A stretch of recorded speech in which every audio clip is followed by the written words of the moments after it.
Hey there, it's Ron and Debbie. We're back for another edition of Ask Ron. All right, Ron, our first question is from Juliet Banks from Raleigh, North Carolina. Hey, Juliet. I live in North Carolina, and some of the lawyers that I talk to won't even consider the wholesaling aspect of real estate. But my question is, isn't it the lawyer's responsibility to fill out the final contract of the deal between you and a seller? I had one office tell me I had to have the contract filled out and all they do is the closing. I'm not sure which contract to use for my state, and I can't find any answers. Do you know of any national lawyers that close in all states? Well, first of all, we don't refer lawyers here, but let's address this contract thing. If you said the word wholesaling, which leads me to believe you're buying a property probably from a bank, which is going to be a contract filled out by a realtor, and then you're flipping that property to an investor most likely, which is the contract right out of my system, the purchase and sale agreement. You must fill that contract out. Most certainly your lawyer's not going to do that for you. Now, if you really meant you want to do a pretty house flip, in other words, install a tenant buyer in the house on a lease purchase, then the lease purchase agreement on my Gold Club site, the long one, the one with the table of contents, is the one you would use. And either you can fill in the blanks or the attorney will do it for you, but either way you've got to furnish the information to the attorney to fill in the blanks. And if you go look at the blanks, you'll see they're not hard to fill in because they're case by case. All they are is the numbers and the addresses and so forth. So what we do is we fill in the lease option agreement, email it to our attorney, then he adds all the other docs on it that he wants to add.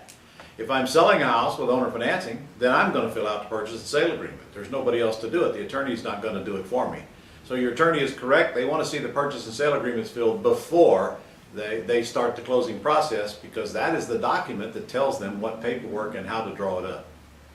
Okay. All right, our next question is from Ron Carruthers from Carlsbad, California. Hey, Ron. I've listed a property under homes for sale that I'm offering on a lease purchase or with owner financing on Craigslist. Question: when listing the property under the for rent section of Craigslist or any other site for that matter, what do I list as the actual rent, since we're supposed to let them come up with the number? I wouldn't put any in it. Okay, now it does say, Ron, that there is a spot for it, that they have to answer it on Craigslist. Then I'd put 0 in it. If I didn't get away with that, I'd put $1 in it. Okay, Let it generate the curiosity. Most certainly do not let Craigslist dictate your business to you and tell you how much rent you have to put in it.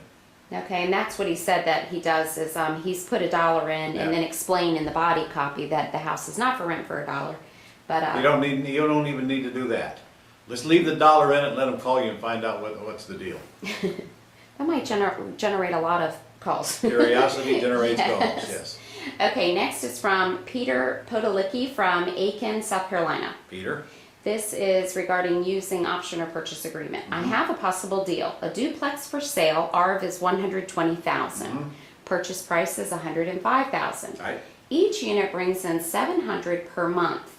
NOI is about $14,500. I have a buyer who will pay $125,000. Which agreement do I use? A straight option or purchase agreement, then a assignment contract? You didn't tell me how you were selling it. Are you selling it for cash or are you selling it for terms?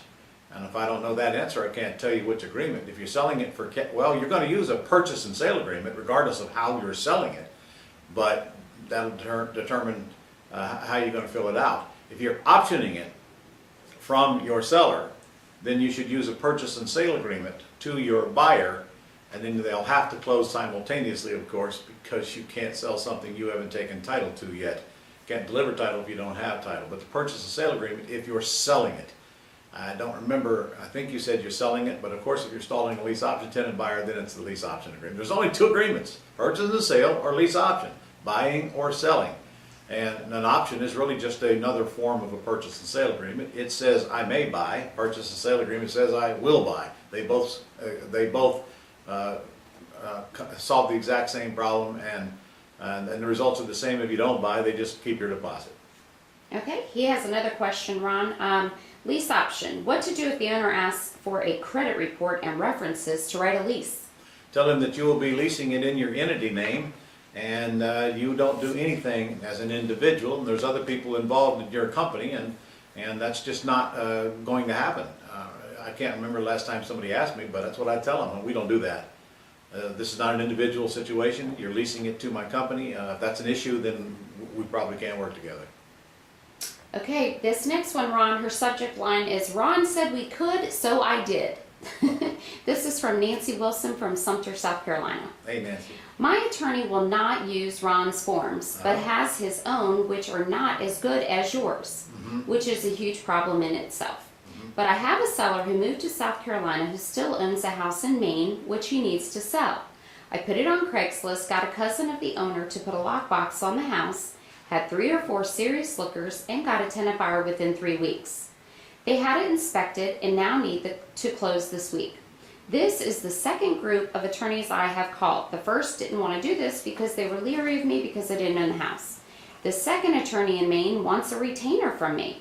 Just sent it, she said, and they want me to send forms filled in. I don't want to pay the attorney because I already told my tenant buyers they would pay the attorney. I use the real property lease with option in the back, ? I edit it and fax it. Do I sign it before I send it after I fill it in? Any suggestions? I'm very nervous. Honestly, I don't think I'd send the attorney money until I had a deposit from my buyer. If you don't know your buyer's real, I sure wouldn't be paying the attorney to draw up the paperwork. And the minimum deposit I get is $2,500. So if that's the case, just pay the attorney, add whatever the fee is onto the cost, and collect it back when you close. As far as sending the agreement, yes, you need to sign it, and the seller needs to sign it. I never sign it till the buyer. I never sign it till the buyer signed it. Then I sign it, and then we forward it to the attorney. As I just said in the last question, the attorney's got to have the agreement to figure out how to draw up the paperwork. Okay, and she's questioning the actual agreement that she's using. Is it the real property lease with the option? If your attorney won't, if you're lease optioning it, that's the one you want to use. If your attorney wants to change it, let them change it. That's what they're for. And if they won't use my agreements, that's not a problem, just as long as they're protecting your interest and everybody's clear on that. Okay. All right, next is from David Howard from San Jose, California. David? When an option seller receives payment to cover his PITI, does he declare this as income? Can he write off anything other than his mortgage interest since it is not income property? Well, David, what do you care? You're not the one doing the paying or the writing off. But the answer is yes. Every expense related to that property he gets to write off, which includes taxes and insurance. So he collects rent, and then he pays out principal, interest, taxes, and insurance. He gets to deduct the interest, the taxes, and insurance, just not the principal. Okay. This next question is from Shofiel Alam from New York. Right? Hi, Ron. This is a newbie question, he says. When I sell a house with lease purchase, do I give any kind of rent credit to buyer toward the principal? I don't. Some do. I don't. Never have. Okay. And another question from the same person. Okay, he's got a multi-family home, 4-bedroom, 2-bath, approximately 1,200 square feet. Zillow's estimate $55,900, and rent's estimate is $1,025 per month. The owner is asking $4,000 for a quitclaim deed to the property. Owner would assume responsibility for delinquent taxes of $15,344. County would agree on a payment plan to bring these current. Also, the house needs a little TLC. Is this a deal, and how would you structure it? You haven't given me enough math to answer because your question doesn't make any sense. You say he wants $4,000, but then you say that's not going to pay the taxes. That's just going to bring them current.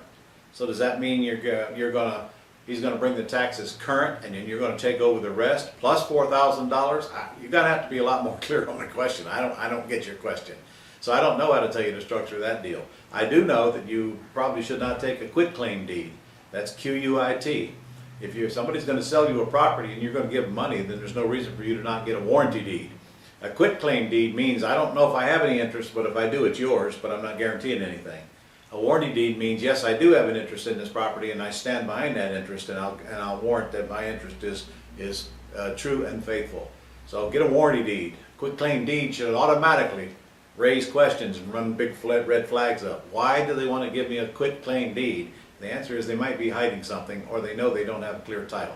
Either way, you're going to get a title search on this thing, and probably in this case, good idea to get title insurance. Okay. All right, Ron, next question is from Aaron Jones from Hey, Aaron. Mesa, Arizona. I have a seller who won't do a lease purchase, so I'm stumped as to how I should proceed.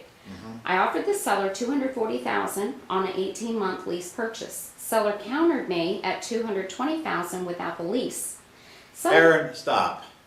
If the seller won't give you terms, you got no deal. No terms, no deal. Quit chasing a dead horse, man.